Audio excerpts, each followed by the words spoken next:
me, learning programming wasn't really to be able to be a programmer. I wanted to make better tools in order to do better visual effects. And so a lot of my tools were all about workflow processes and being able to process the data in new and meaningful ways to create that final bit of data that can run in real time in a game.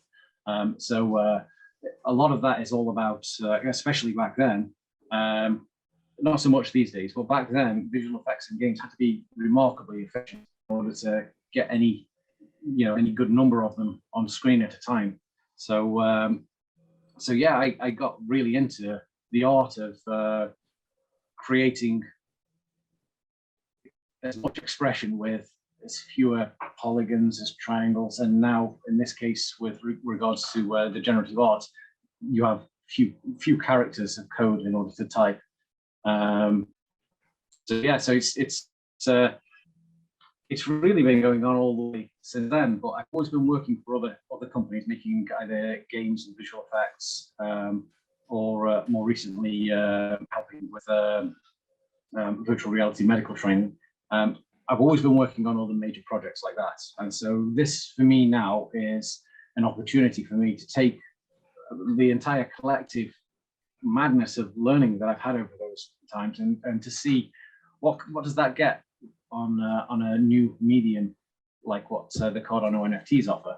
And yeah, I see fascinating things in the future. We've barely scratched the surface.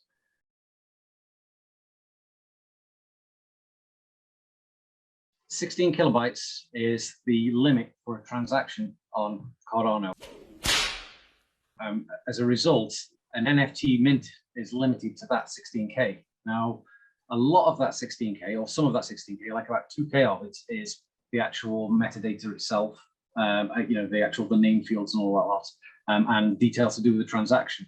What's left after that is around about 14 kilobytes of code space. So the actual generative art has to sit inside that little bit of code space.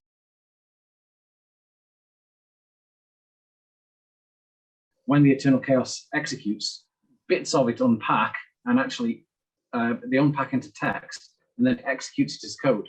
And so that actually becomes pieces of the code. And this is called metacode, where you can, in effect, fold code into a more compact space to basically get more bang for your buck. And to minimize the amount of character space that it takes up for a particular thing. And so during the space of time where Eternal Chaos was made, so Eternal Chaos took around about just over 6 months to make, it had gone through massive shifts in the way that I was compacting the code. Basically, as I was discovering new things, because at the beginning of this journey, I'd touched JavaScript a little bit, but I'd not properly got into JavaScript. I got into lots of other languages similar to it. So some of that was me understanding new ways of using the JavaScript syntax to basically make things smaller and smaller and smaller. If I find a new way of wrapping a function up in a smaller way, I put it in. And so you end up layering things up like that. And eventually you end up with something like Eternal Chaos, where it's incredibly difficult code to read. It was difficult to write because a lot of it's indirection. But you end up with something that's small enough that can fit in its entirety on chain, without any supporting libraries, without anything. It literally, all it needs is the web browser's canvas, and you can start drawing.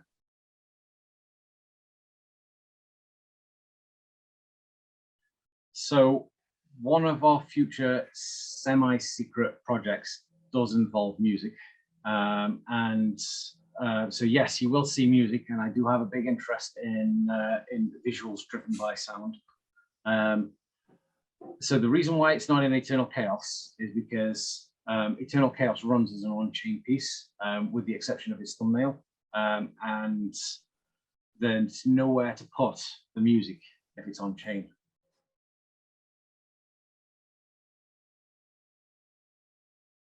My sister's a contemporary artist as well, who does lots of space paintings, and one of the things that she makes sure she does, and that is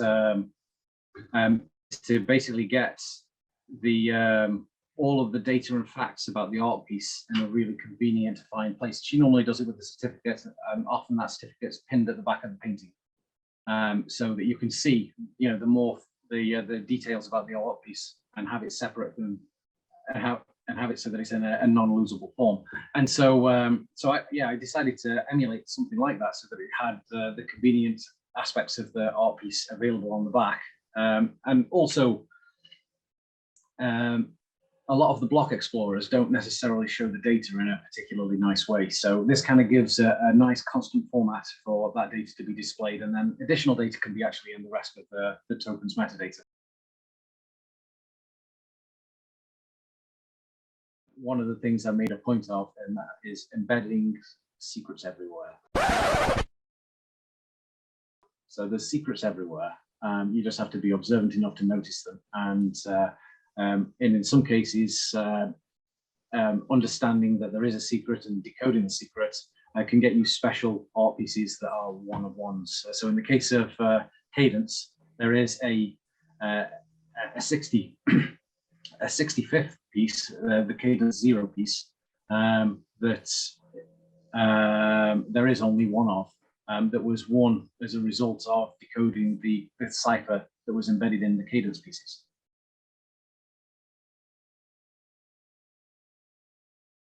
So the Holders Club is to reward the investors in my earliest works that helped me get going with this. And basically what I plan is on all of my future works, I'm basically allocating a chunk of those, and they get given out as drops occur. So so basically holders of Eternal Chaos always get something as you know, as the projects go on.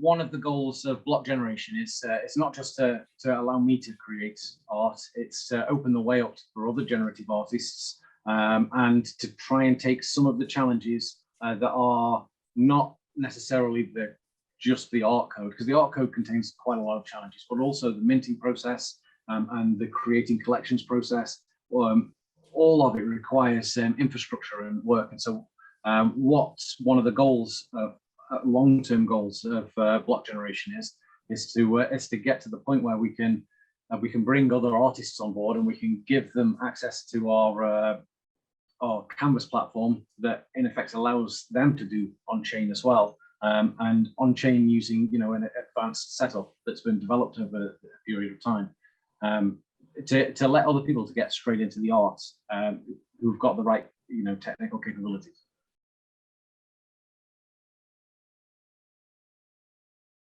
Right now, that's version 1.0 of our minting stack, and there are several pretty interesting evolutions of that are coming down the line. And the first of that is generate at point of mint.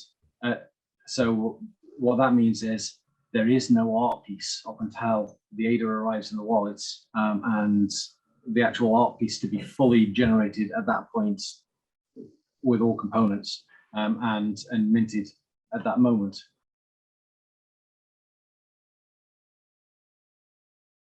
Sol's an interesting one because that project, I guess you could say, goes right the way back to my early days of doing computer graphics. I've done many depictions of the sun, trying to capture the solar flares. I've done single stars, I've done binary stars, that have been sharing gas between them.